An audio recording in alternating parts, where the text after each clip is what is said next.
Good morning, class. Before we formally start our discussion, Secretary, please check the attendance and kindly arrange your chairs and pick up the trashes. Once everyone is ready, we'll begin our short activity. Let me introduce to you our classroom rules. Respect everyone in the classroom. Follow the direction the first time they are given. Keep your hands, feet, and things to do yourself. Always be prepared and responsible. Stay focused and do your best. Before we start our discussion, let's have our motivation first. So we'll start with a fun activity called 4 Picks 1 Word. I will show you the 4 pictures and all you need to do is observe them carefully and think of one word that connects everything you see, okay? Alright. Picture number 1. What do you see here? Okay. How about this one? Okay. This one. Other hand. Okay. What symbol do you see? Okay, recycle sign. So all your answers is correct. Great observations. Now, think one word and connect all these pictures. Raise your hand if you want to guess. Those are good guesses, but one word that connects all the picture is green. We chose the word green is because it represents the nature, the environment, and the taking care of our planet. So this picture reminds us of trees, clean energy, and recycling, all important parts of living in the sustainable way.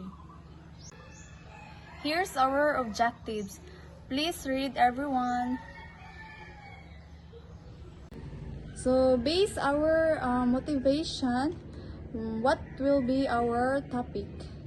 So, today, our lessons is all about ecological literacy, understanding how nature works and how we can protect our environment.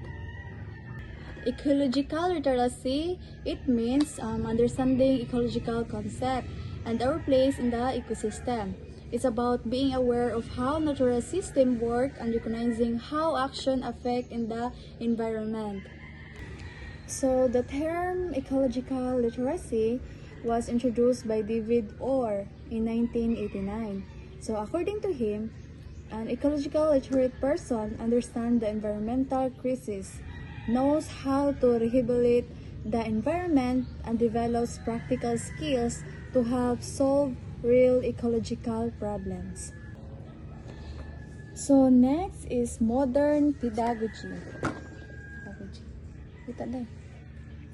In today's education, it aims to enhance ecological literacy. So students should gain the skills, values, and knowledge needed to make informed, ecological, and ethical decisions for sustainability. So the next one is the eco-literate persons to be discussed by Miss Angeline Obao. So let's proceed to the traits of an eco-literate person. So in this part, it helps students to understand what it means to be an eco-literate.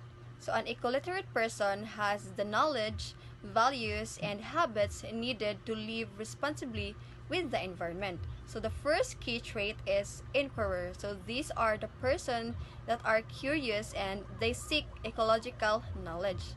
Second is reflective learner. So they recognize human limitations and they understand nature's value. So next is self-directed. So they set personal goals to take care for the environment.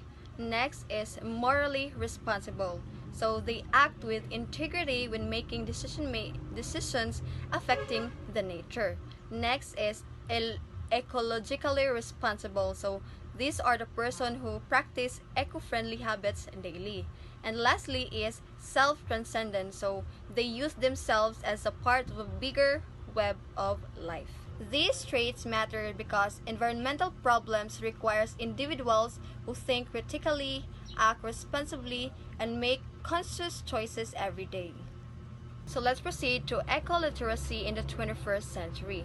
So modern life requires new ways of thinking. In today's century, eco-literacy helps students develop. First is a positive view of life. Second is value for interdependence.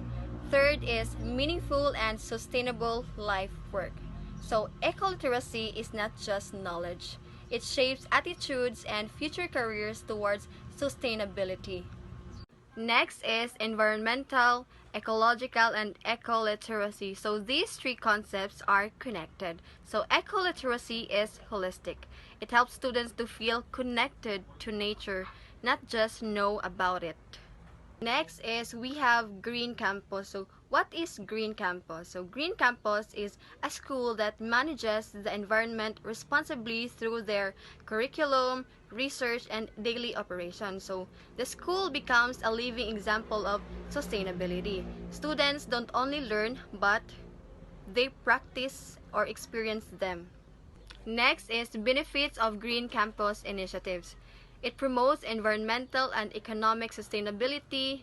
Next, it builds the school reputation. Next, it reduces costs through green audits and gives students real-world environment skills. And also, it improves campus life quality. So, green initiative help both the students and the school. It prepares learners for a job market that increasingly values sustainability. Next is ecological literacy as transformative education. So there are three transformative shifts. First is perception, conception, and action. So true eco-literacy transforms students. It changes how they see the world, how they understand it, and how they react in it. So this is the heart of transformative education. Imagine waking up one day and realizing that every choice you make, from the food you eat to how you travel to how you throw your trash, has a direct impact on the planet. So the question is, are we aware enough to make the right choices? That is what ecological literacy teaches us to see, to know, and how to act responsibly. So, what is ecological literacy as transformative education?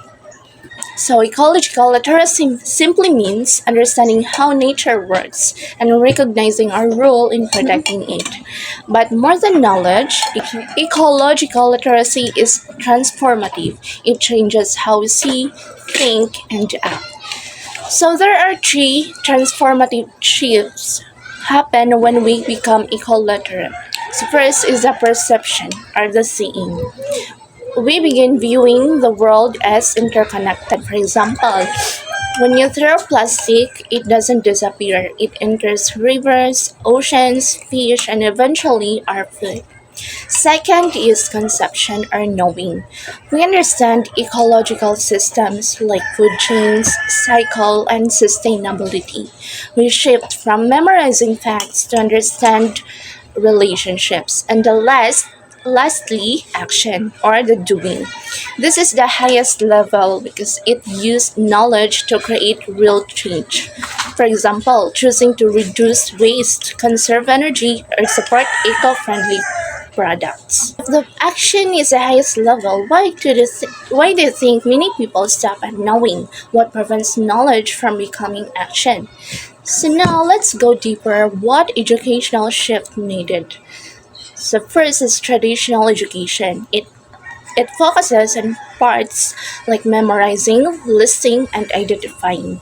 But ecological education focuses on wholeness and connection. For example, instead of just identifying three parts, ecological education asks, how does the tree support life? Or how does its loss affect the community? So in summary, to be eco-literate is to be responsible, mindful, and connected. It is understanding that our survival depends on nature and that nature also depends on us. Now, to apply what you learned, you will create a short slogan that promotes ecological literacy. Your slogan must show environmental awareness, encourage eco actions, and reflect care for nature. This allows you to transform knowledge into creativity and advocacy. Now that we've explored ecological literacy, it's how we see, know, and act toward the environment. Let us check how deeply you understood the concept. So remember, this assessment is not just about recalling facts, it is about applying critical thinking and making responsible decisions. So put your answers on a one-fourth sheet of paper and submit it after the activity. Make sure your handwriting is clear and neat.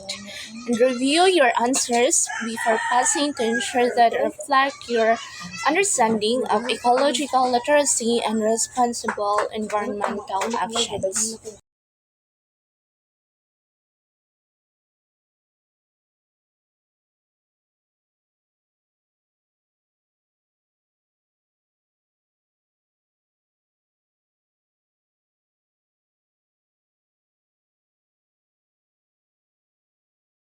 So since you already done, please pass your papers to the front.